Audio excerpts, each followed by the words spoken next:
have done the right thing. We have all advocated to keep the government open. We have all voted repeatedly over and over to keep the government open. And it comes down to the necessity of 60 votes in the Senate. We only have 53 Republicans. And so we have to have a handful of Democrats who will wake up and do the right thing and stop inflicting pain on the American people so that they can score political points. I'll take your questions. Yes, ma'am. Hey. I would like to know, do you think all those federal employees will receive the back pay if they keep their job? And then also, we saw in the Democrats' CR almost $500 million for PBS and NPR, $174,000 in death benefits to those 3 Democrat lawmakers' families who recently passed away, $437 million for the European Bank. Could you also comment on those 3 provisions too? Yes, I mentioned in the counterproposal, the CR for the Democrats presented, it's $1.5 trillion, and if you go through it, and we have, and you analyze what it is they're requesting, it's a list of absurd priorities. They know that we could never do that and would never do it because it's wrong. For example, they want to give $500 million back to the Corporation for Public Broadcasting.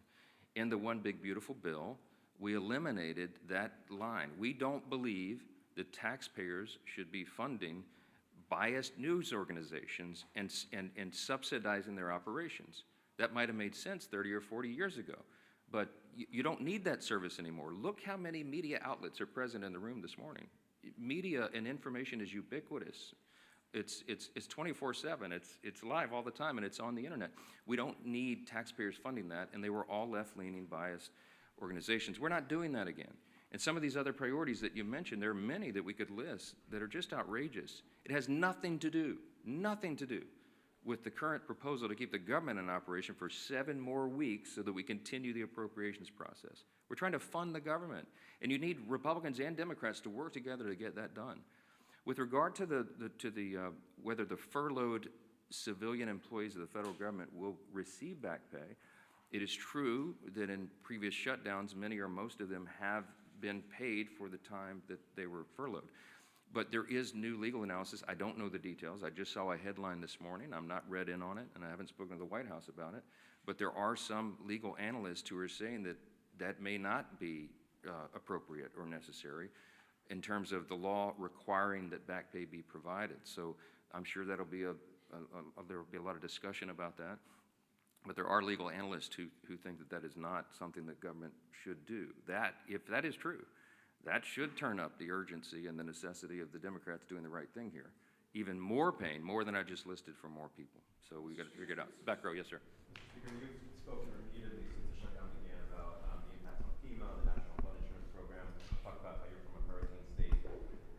If this is a priority for you, why not bring the House back and vote on a reauthorization for NFIP or for WIC or troops pay or all those things for that matter? Well, there's a lot of issues that we need to address, and we work on flood insurance, the flood insurance program all the time, those of us in hurricane states.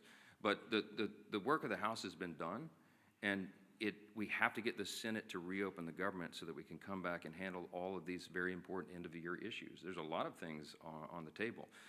FEMA has sufficient resources right now to do that. We do have to extend the flood insurance program, annually, effectively, to make sure that it's there, but we'll do that. We'll do it in due course.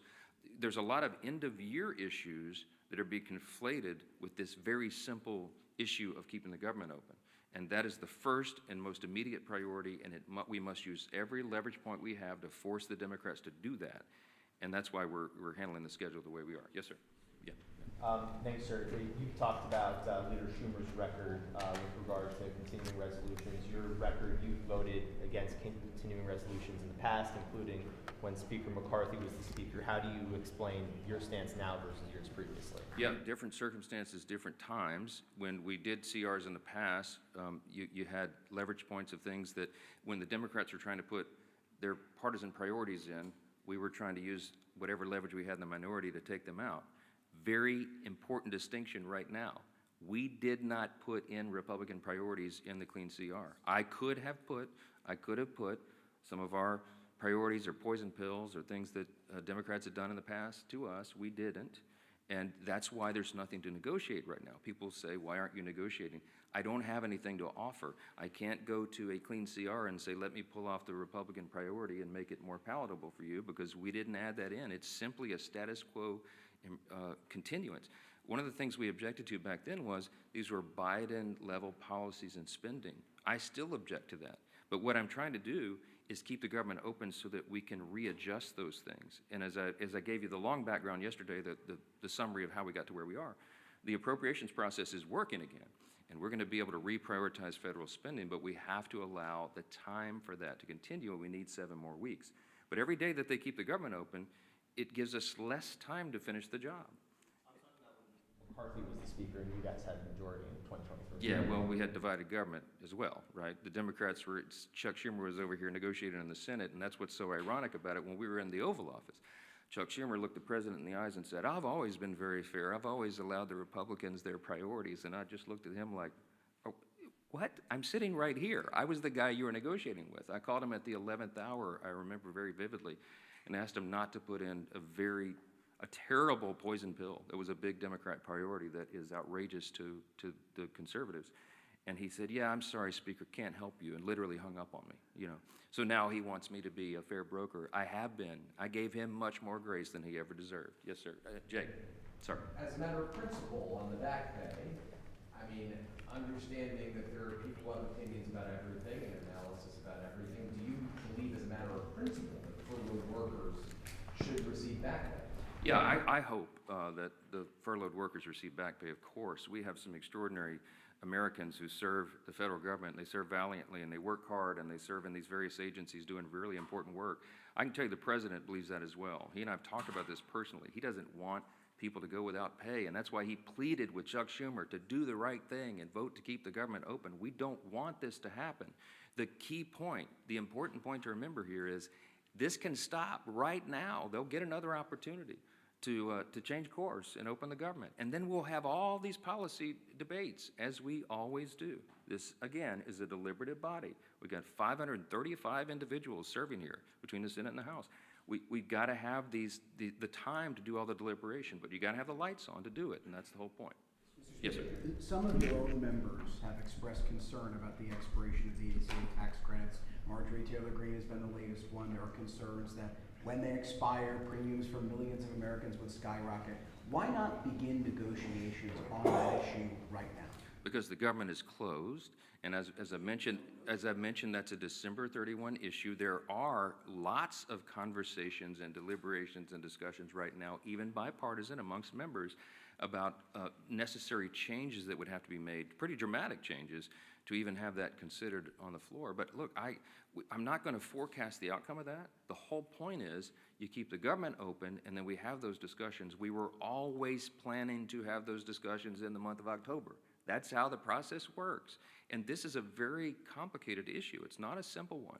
And you have, as I mentioned, there's probably 400 different ideas on the table of how to modify, change, or improve that if it is indeed going to be extended. And there's lots of concern all the way around. But there's no way that if 4 of us can go in a room and just snap our fingers and say, oh, here's the solution, let's get it done. We haven't had time to do that. And so we will, but we have to get the lights back on and get everybody here working again in their committees, through their processes, and on the floor in order to have fruitful conversations about that. So we'll hope that we'll do it. Yes, sir. Congresswoman Green specifically said that Republicans do not have a plan to deal with health care. Congresswoman Green does not serve on the committees of jurisdiction that deal with those specialized issues, and she's probably not read in on some of that because they've still been sort of in their silos of the people who specialize in those issues. When we get the conference back and when everybody's back together, we'll go through a lot of that. I mean, I've spoken personally to a number of members in the last 3 days, Republicans, from the most conservative member to the more moderate member, with their various ideas on that. There's a lot of work that's been done on that. It's implied as if this has been some sort of ignored issue. It's not that at all. Okay, but everybody's entitled to their opinion. I mean, not everyone knows everything. Congress is a very complex organization, operation, institution with lots of things going on in lots of different areas of committees of jurisdiction. And no one member has read in on everything that happens, because that would be an impossible amount of information. Yeah, let me go front. Yes, sir. President Trump yesterday expressed a willingness to work with Democrats on the healthcare issue. You say that's not going to happen so long as the government is shut down. Does that change your calculus that the president says that he wants to see some kind of a negotiation or discussion on this, even if the government is shut down? Yeah, I don't know if you saw his truth after that was reported, but he made very clear that yes, he's happy to sit down and talk with Democrats about health care or anything as soon as they reopen the government. And we are 100% consistent and united on that. I spoke to the president at length yesterday about that very thing. And yes, he wants to solve problems. The president is a deal maker. He likes to figure these things out and works towards solutions. And that's why he's a bold, strong leader that America needs right now. I'm excited to work with him on that. I have the exact same opinion and position. But again, none of this can happen until the Democrats stop inflicting pain on the American people and turn the lights back on in Congress and get everybody back to work. I certainly pray and hope that they will do that and they don't drag this on for political purposes. Thank you all so much. Mr. Speaker, when will you swear in Ms. Grijalva?